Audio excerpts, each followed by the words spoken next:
dzisiejszym dosyć mocno improwizowanym dniu wybierzemy się z Wysowej na Cegiełkę. Czerwonym szlakiem. Zielony.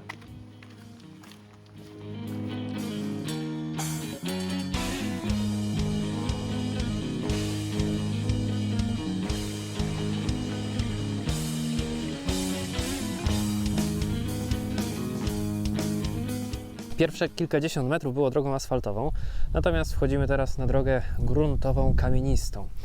Za nami pozostawiamy Wysową. W tle widać ten interesujący obiekt architektoniczny, nawiązujący właśnie swoim kształtem do gór.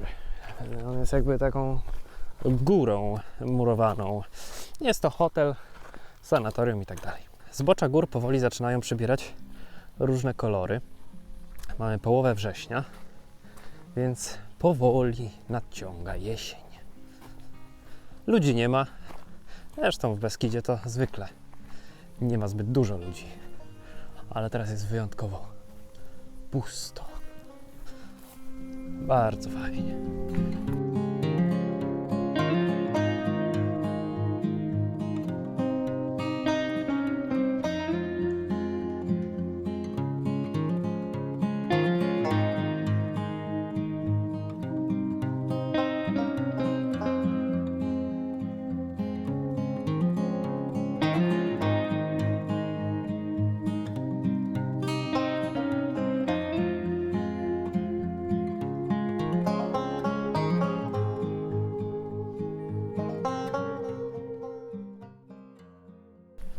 No, także teraz Wam pokażę, jak wygląda szlak na Cegiełkę. Ciekawa rzecz, bo generalnie można to zrobić tak, że jak już wejdzie na górę, to potem z tej góry można zejść na stronę słowacką, a tam do miasteczka Cegiełka.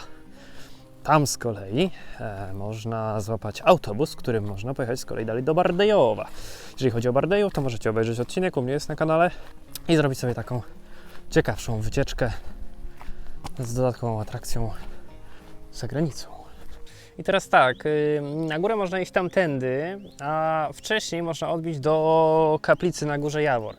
Wydaje mi się, że generalnie taki szlak nie istnieje, ale wydaje mi się, że mogą być jakieś takie dukty, którymi będzie można zrobić pętelkę, więc idziemy spróbować. Więc najpierw idziemy na Górę Jawor, a potem tam już tup do Cegiełki.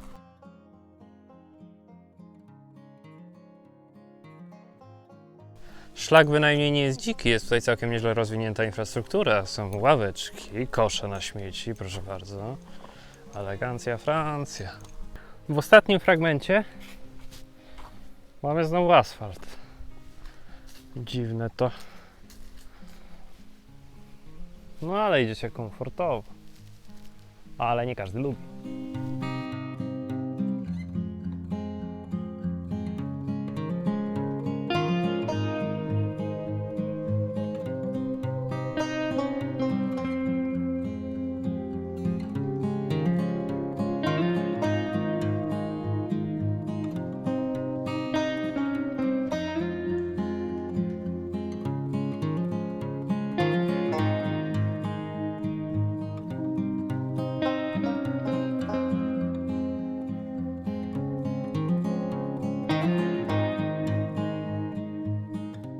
Kaplica pod wezwaniem opieki Bogu Rodzicy wybudowana została jesienią prawie 100 lat temu w miejscu objawienia. Jedna z wersji historii tego miejsca mówi, że Matka Boża okazała się kobietą Wysowej, które wracały nocą z sanktuarium maryjnego w Gaboltowie. Obok świątyni znajduje się źródło z wodą, której przypisuje się cudowne właściwości.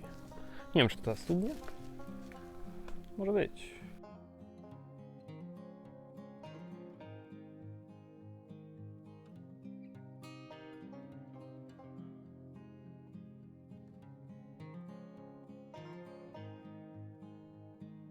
Dojście do kaplicy zajmuje około 40 minut. No i dalej jest elegancka droga, także zaraz będziemy na grzbiecie, z którego będzie taki widok na stronę słowacką.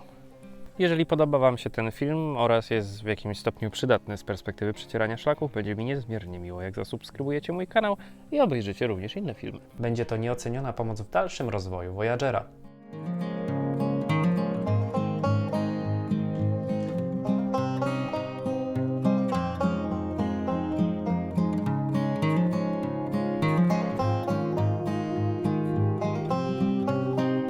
No i teraz mamy kolejny etap improwizacji. Idziemy po prostu w prawo, w stronę cegiełki.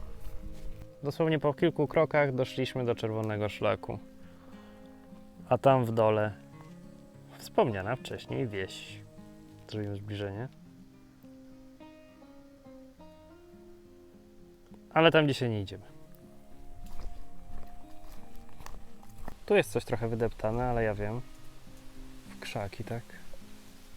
Tu jest niby oznaczenie. Ale tutaj z kolei ścieżka wygląda jakbyśmy... A może tędy? No bo tutaj jest ta cegiełka. Tutaj mi się wydaje, że dojdziemy do cegiełki. Chociaż, kurczę, nie wiem. No jeszcze kwestia jest taka, że nie mamy mapy. Nie mamy mapy, bo podróż zakładała zwiedzanie głównie Europy.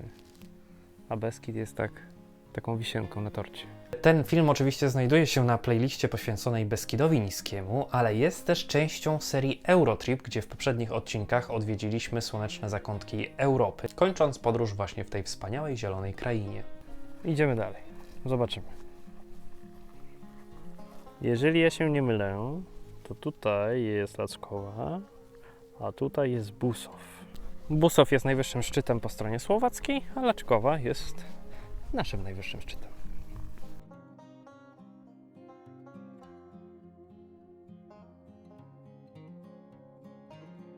Ok, parę minut grzbietem i weszliśmy znowu do lasu innego, bo jest iglasty. Z lewej strony mamy sosny, z drugiej strony mamy piękne modrzewie. Także klimat się nagle zmienił, tam był las liściasty. No, idziemy. Myślę, że jesteśmy na dobrej drodze, bo cegiełkę zostawiliśmy tam, więc idziemy z powrotem do Wesołej.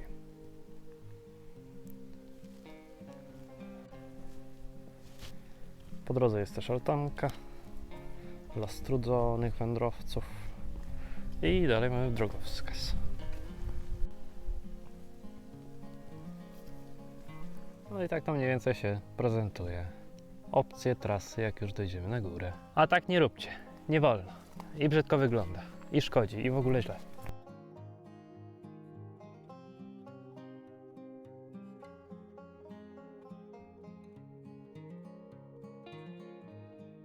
Po jakieś 1,5 godziny doszliśmy do miejsca, w którym odbiliśmy na górę Jabor. No i całość wyniosła około 4-5 km, także bardzo lekki spacer. Przewyższeń też nie za wiele. Nie wiem ile dokładnie, ale jest przyjemnie.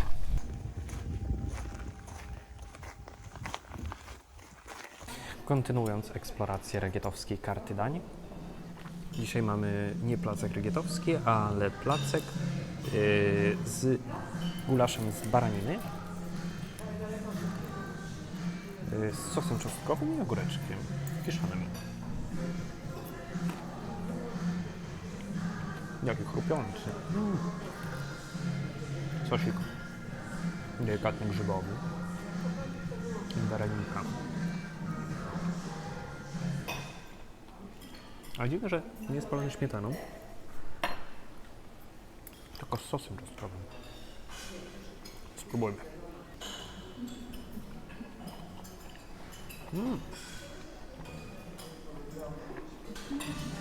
Bardzo ciekawa alternatywa.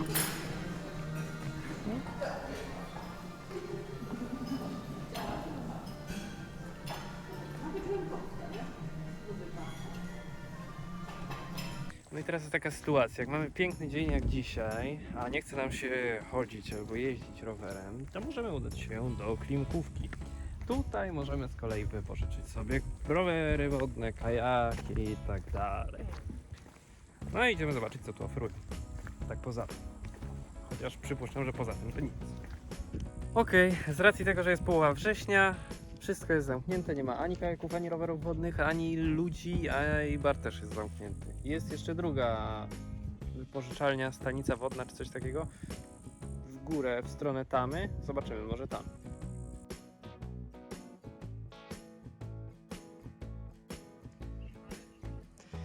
A te góry z kolei nazywają się Pieninami Gorlickimi. Jak ktoś widzi podobieństwo, no to spoko.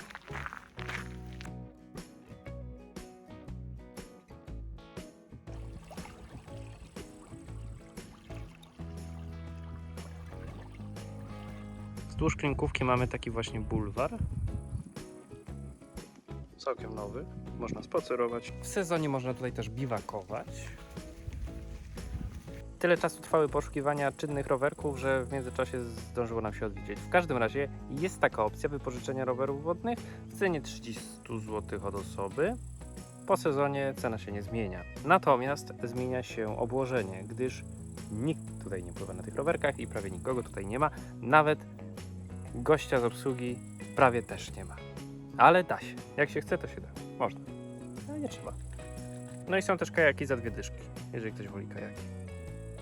A może też po prostu posiedzieć i podziwiać pieniny Gorlic. Na dzisiaj to wszystko. Dziękuję za uwagę i do zobaczenia w kolejnych filmach.